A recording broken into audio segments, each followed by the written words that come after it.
If you're getting ready to sell a home, then this video will help you avoid making a horrible mistake that I'm seeing every single day. As we continue in the midst of the strongest seller's market on record, one might assume that a seller can do no wrong. Now, if the standard of measure is getting a home sold, then I would agree it's pretty easy out there. But if we toughen the stakes to getting the most money possible when selling a home, then you'll soon learn why so many sellers are making this costly mistake. Picture this. You hire your friend who is in real estate to sell your home. It goes on the market, you receive 3 offers, and you select the best one that is a full price offer. The home closes a month later. All good, right? 2 weeks after closing, you happen to notice a home down the street from the one you sold fetched $25,000 more than yours, and it wasn't as nice of a home. You wonder, is the market really moving that fast? This actually happened recently in Tallahassee, and no, the market is not moving that fast. The seller of the first home failed to emphasize a critical step in the sales process correctly, and it resulted in them getting less than top dollar for their home. In this case, the seller discovered they had undersold their home at full price, but in most cases, sellers don't pay attention to their old neighborhoods and home prices, and therefore do not even realize their losses. My goal with today's video is to warn you of a horrible mistake I see daily and to prepare you to maximize the cash you pocket when selling a home in a strong seller's market.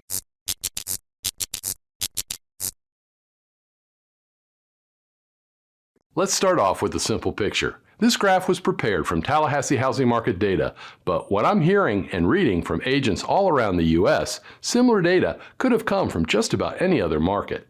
It plots the number of homes sold each month as a percentage of the entire inventory of homes for sale.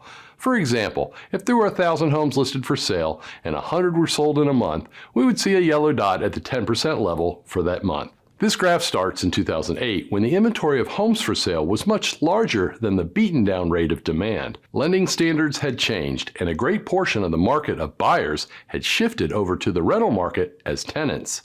At one point in 2008, only 3% of the homes on the market actually sold in a month.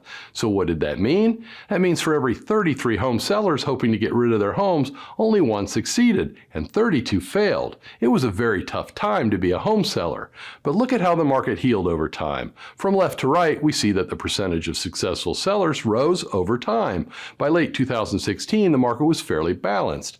Now look to the far right and you'll see why today is so much different than normal. Last month, 57% of the listings sold. That's a far cry from just 3% 14 years ago. To say that today's market conditions favor sellers is a gross understatement, and I think most homeowners know it. But just because conditions are fully in your favor does not mean you'll automatically squeeze the most money possible from your home sale. You still have some work to do. While there are many ways a homeowner can lose money or leave money on the closing table, when selling a home in a seller's market, the biggest one occurs without them even knowing it happened. If I could only give you one tip for selling your home, it would be this. Take advantage of technology to squeeze an extra 5% to 10% more out of your home. And I'm talking about the top line, not the bottom line, so that extra 5 to 10% flows fully to your bottom line and could easily double your net proceeds from the sale of your home. Oh, and by the way, if you're a subscriber, then you know I often share great tips for home sellers in my playlist on my channel. If you're not a subscriber, please like this video and subscribe now so that you get all my new content when it's fresh and most relevant. Before I get into the specific technology that will grow your sales proceeds, I want to clarify a point that might not be so obvious. In today's seller's market in housing, homeowners are successfully selling their homes and often feeling happy, but at prices less than they could have fetched had they used a modern home selling process. I consider it a loss when somebody walks away with less than their full equity from their home sale. While a small minority of home sellers just want to get rid of a property and don't care about the money, the reality is that most people's home is their largest asset and they need to get every penny possible from its sale. Moving forward, it is this majority to whom I'm providing guidance. In the old days, before digital marketing and before the Internet of Things, it took roughly 45 to 60 days to truly hit the market when selling a home. You had to take pictures and then get them developed, and then you had to submit the listings to the MLS and magazines, which were printed on a monthly basis. Based upon print production deadlines, it could very well be 2 full months from listing a home to being on the market. But times change. Technology changes. Things are different today. Right now, I can hit 95% of the prospective buyers for a home in less than a week from being hired. In fact, most real estate agents can hit more than one half of the pool of buyers for a home in less than a week by listing your property in the MLS. But here's the missing ingredient. To get top dollar for your home, you have to increase the competition among buyers for your home.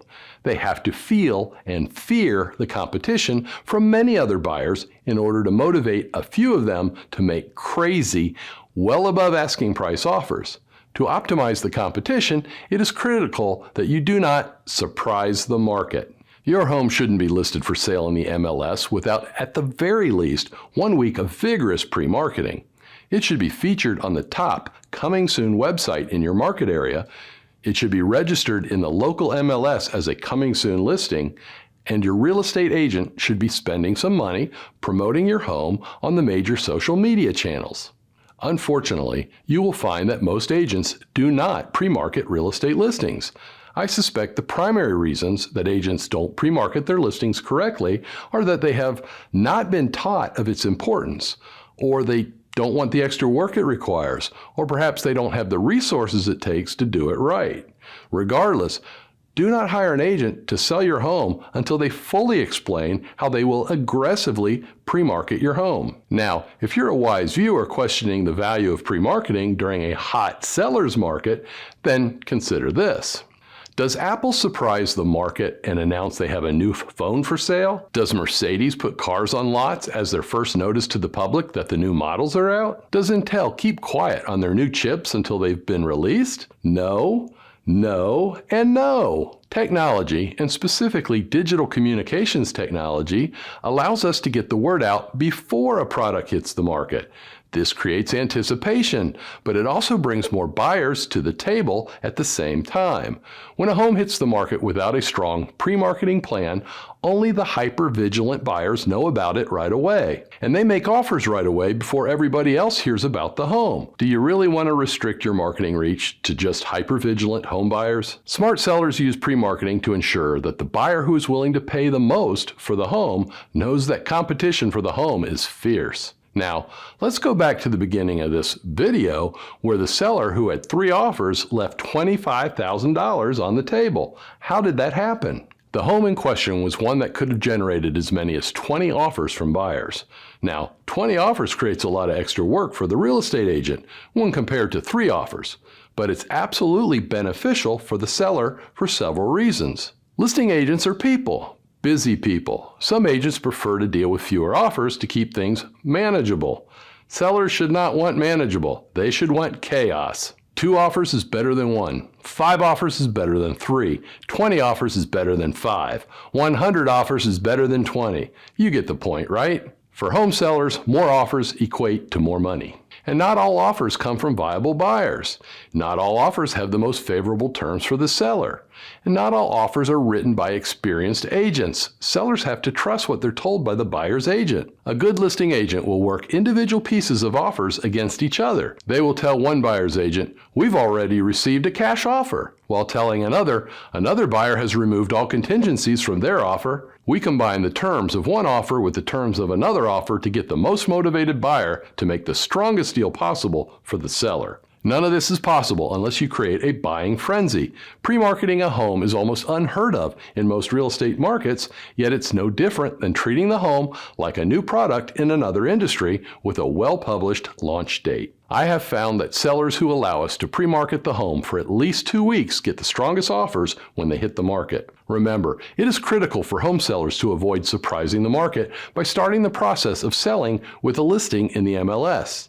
And speaking of the MLS, a Coming Soon listing in the MLS is only a small subset of the pre-marketing plan.